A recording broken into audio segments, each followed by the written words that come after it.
Hey folks, Zach Osterman here, IU Insider, Indianapolis Star with your Halloween Friday rundown. Happy Halloween. It's not Halloween when I'm recording this. I'll be traveling Friday, getting out to Maryland. There have been some weather delays, I think some staffing delays at Reagan National Airport. So I wanted to go ahead and shoot this Thursday night and just set it for Friday posting so that everybody got their Friday rundown no matter what travel fun I might encounter. Some housekeeping. First of all, soccer has Northwestern on Friday night, and then Rutgers Halloween night at Northwestern, and then Rutgers at home a week later. Hoosiers are currently fifth in the Big Ten standings, 2 points behind UCLA, 2 points ahead of Rutgers. Worth pointing out, UCLA has played one further game than Indiana. UCLA only has one conference game left. Indiana has two. That is relevant because Indiana needs to be in the top four to get into the Big Ten tournament. This year, only the top four go. That doesn't really have any effect on Indiana's NCAA tournament hopes. They are perfectly comfortable from a tournament perspective. We'll talk about that in a minute. But to get into the Big Ten tournament, they're out of the Big Ten regular season championship race at this point. To get into the Big Ten tournament and have a shot at winning that, they need to finish in the top four because only the top four teams go to the Big Ten tournament this year. So to be fully assured, they essentially need to win both games. 4 points, which would be a win and a draw, would probably do it. Or at least, especially if the win came against Rutgers, because obviously that's a bit of a 6-pointer because Rutgers is right behind Indiana. But a win on Halloween night up in Evanston would be huge for Indiana. That Northwestern game is very, very important. Indiana's fifth in the RPI right now. The only Big Ten team ahead of them that's nationally fifth is Maryland. That's relevant because the top four seeds in the NCAA tournament do not leave home unless or until they make the College Cup. They have home field advantage all the way through the national quarterfinals. The top 8 seeds wouldn't leave home. Seeds 5 through 8 would not leave home until they had to play seeds 1 through 4, whichever was the top seed in their pod in the bracket. So finishing in the top 8 in the RPI would still be pretty good because the RPI does line up pretty closely with the way these things are selected. That would still stand Indiana in pretty good stead, but they could really, if they can get into that top 4 and just ensure that they would be at home all the way to the College Cup no matter what, because they're going to make the tournament. That's not a concern, and they're almost certainly going to be a top 16 seed, which means they're going to be hosting for at least a period of time in the tournament. But 2 more wins in the regular season here, and then some impressive or important wins in the Big Ten tournament, which will be hosted by the top seed in the tournament this year. Right now, it's probably either Maryland or Washington. Indiana just kind of closing strong here would help solidify an RPI number that's going to get them into the tournament comfortably, but could, under the right circumstances, make them top 4 seed. I mean, they host all the way to the College Cup. Volleyball's 15th in the RPI. Again, very, very robust number. They've got Maryland Friday night. Maryland's not particularly good this year. I think they're in the 140s in RPI. But they do have Penn State, which is RPI 21 on Sunday, both those matches on the road. Penn State, of course, as sort of historically vested as any program in the conference. That would be a difficult match, but one that would be a really valuable win for Steve Aird's team. So probably need to win the Maryland game just to kind of keep things steady there. But the Penn State win would be a big one. Indiana's just kind of in a just stack wins sort of mode. Women's hoops opens November 4th against Lipscomb. That's next Tuesday. Men's hoops the next night at home, both games at home. The men's team opens against Alabama A&M, and of course, the Sunday after that will be in Chicago for the Marquette game. That's a lot of the housekeeping that I had here. I did want to shout out Home Field, our good friends at Home Field, one more time. Just thank them so much for hosting our live podcast last week. A number of you were able to get out to that. We really appreciated seeing you there. We had a lot of fun. We'd like to do it again at some point. We'll just kind of figure out the calendar's obviously getting a little bit more hectic with basketball starting up, but I'm sure we'll find a time because we really do value the relationship and the opportunity that Home Field afforded us. The good folks over there, a lot of you, I'm sure, are familiar with Home Field, might even be wearing Home Field at some point this weekend. Can't recommend their apparel enough. Can't recommend, just sort of the time they make for people who are passionate about college sports enough. And so thank you again to them for hosting the podcast. And then, as ever, please remember to like and subscribe to the YouTube channel. We have really just, this thing has exploded on us in the last 2 or 3 months. It has become much more popular, much more widespread. We can tell how many more people are watching, consistently, video to video, short to short, podcast to podcast. It seems like word of mouth. People are really kind of spreading sort of just, around the, telling each other what you can find at IndyStar TV Hoosiers. And we are, continuing to kind of feed that and try and make it worth your while to keep coming back to us. So thank you all so much. And if you haven't, please like and subscribe and come on back. The main topic this week, and I thought this was an interesting one just because it's something we have addressed at times on our weekly Mind Your Banners podcast and even in the post-game Mind Your Banners at times. But it's something that I see coming up a lot more just sort of casually in the national conversation around Curt Cignetti's team in Indiana football. And I thought it was worth exploring a little bit. Is Indiana running up the score? Essentially. The Hoosiers are 8-0 now. They have won 5 of those 8 games, I think by at least 25 points, if I'm not mistaken. They are the Jake Trotter from ESPN was in town for the UCLA game last weekend, and he had a stat that was interesting, which was that at least this was current as of last Saturday. Jake said that Indiana is the only Power 4 team with a 50-point win in conference play, and the UCLA win meant they had now had 2 of them because obviously they beat Illinois by 53 earlier in the season. And they have been undeniably, a free scoring team. They are 3rd nationally in scoring offense. They're 1st in scoring offense in the Big Ten. I'm reading out some numbers here. They are 1st in the nation in average margin of victory right now. They spent a lot of last season 1st in that statistic as well. They eventually got overtaken by Ohio State, I think, if you factor in, sort of postseason results and things. But the point is, consistently Cignetti's teams have been among the most sort of dominant on the scoreboard across the last, year and a half, year plus 8 games, however you want to say it. And I don't think there was much question last year that Indiana was running up some scores. I think, and I've said this on our podcast, I think Indiana felt it was necessary to do that last year. I'm not sure that I don't think it's necessarily correct to say Indiana is running up the score very often this year, at least not intentionally. So I looked at a few different things. Fernando Mendoza's thrown 35 passes in the 4th quarter this season. Only 8 of those were against teams other than Old Dominion, which Indiana obviously only beat by 14, Iowa and Oregon, which were, of course, close games all the way through, Iowa pretty much all the way through all 4 quarters, and Oregon until very late in the 4th quarter.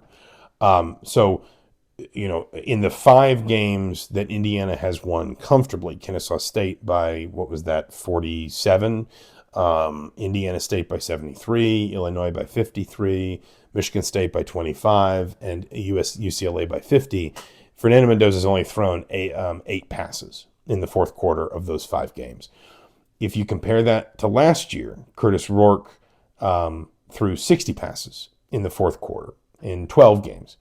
And so it's not an enormous gap. Rourke essentially averaged 5 4th quarter pass attempts last season.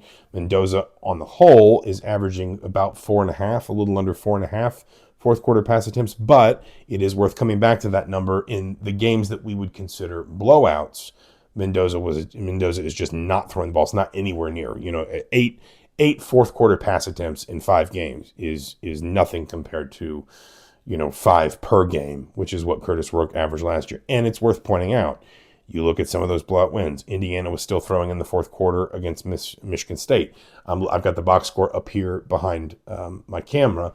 Curtis Rourke was 4 of 6 for 75 yards and 2 touchdowns in the 4th quarter against Purdue. Of course, Purdue, you'll also remember, is the game where Indiana runs a fake punt to James Carpenter up, I think, 38-0. If I'm not mistaken, that was in the third quarter. It might have been in the second quarter. But the point is, Indiana's comfortably in control of that game, does not need to run the fake punt, does not need to convert the fourth down, does it anyway. And I believe, if I'm not mistaken, scores on that drive to make it 45-0.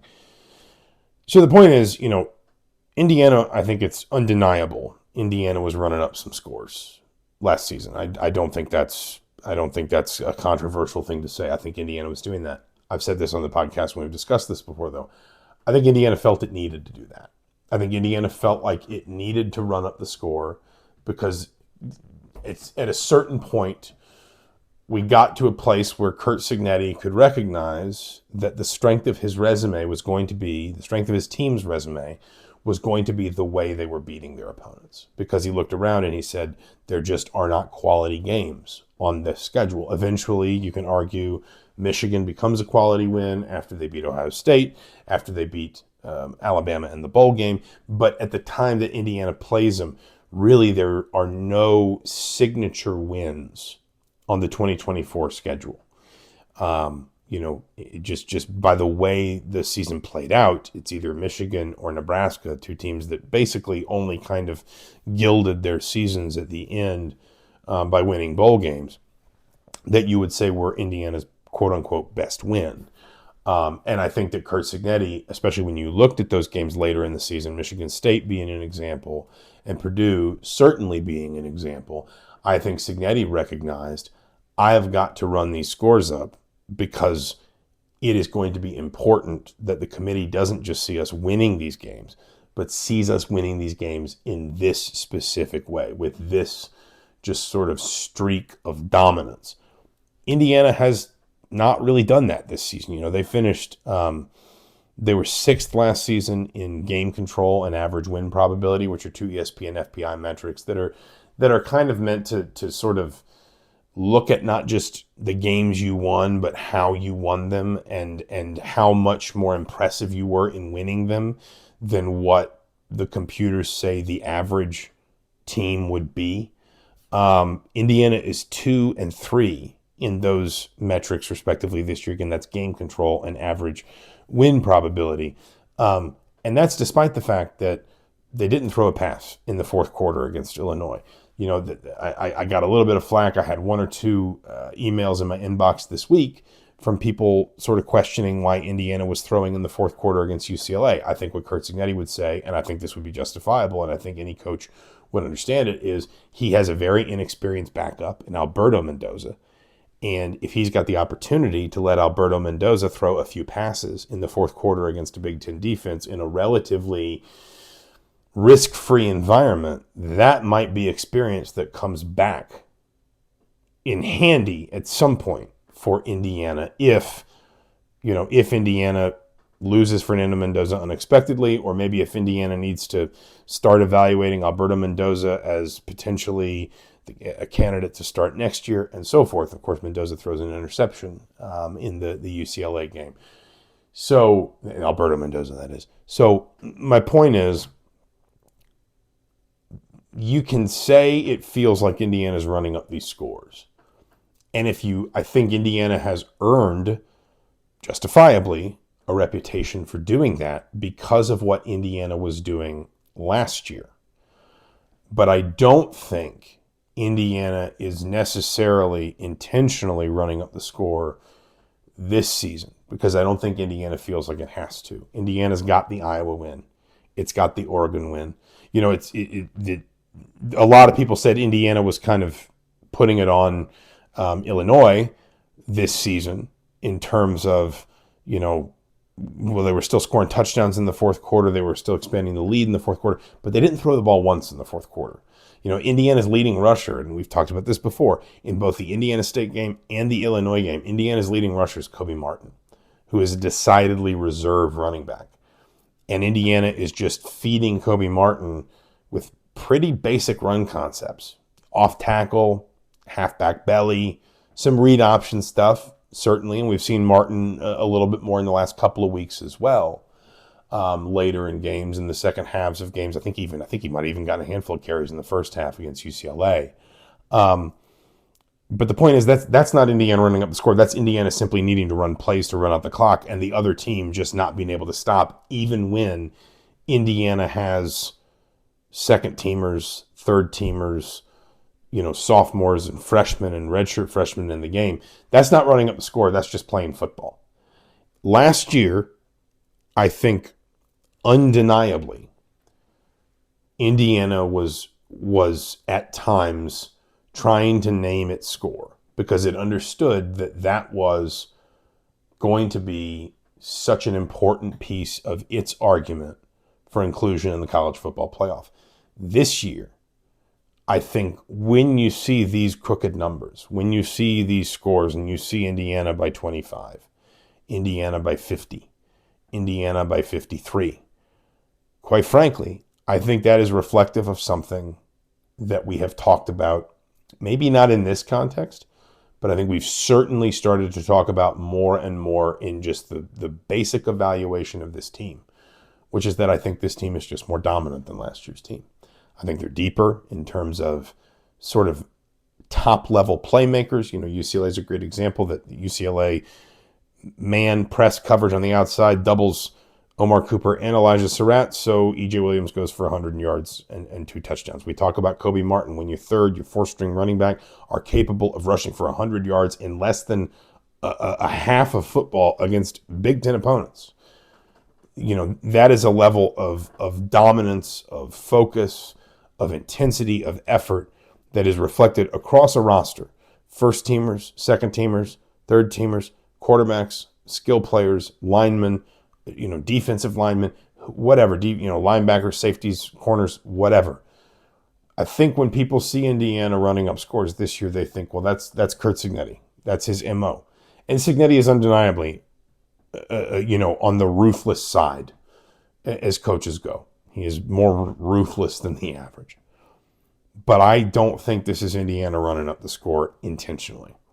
I think this is Indiana I think this is one of the ways, frankly, that we need to start, one of the almost the tools we need to start using to measure how much better this team is than it was a year ago. Because a year ago, Indiana was running these scores up because it felt like it had to.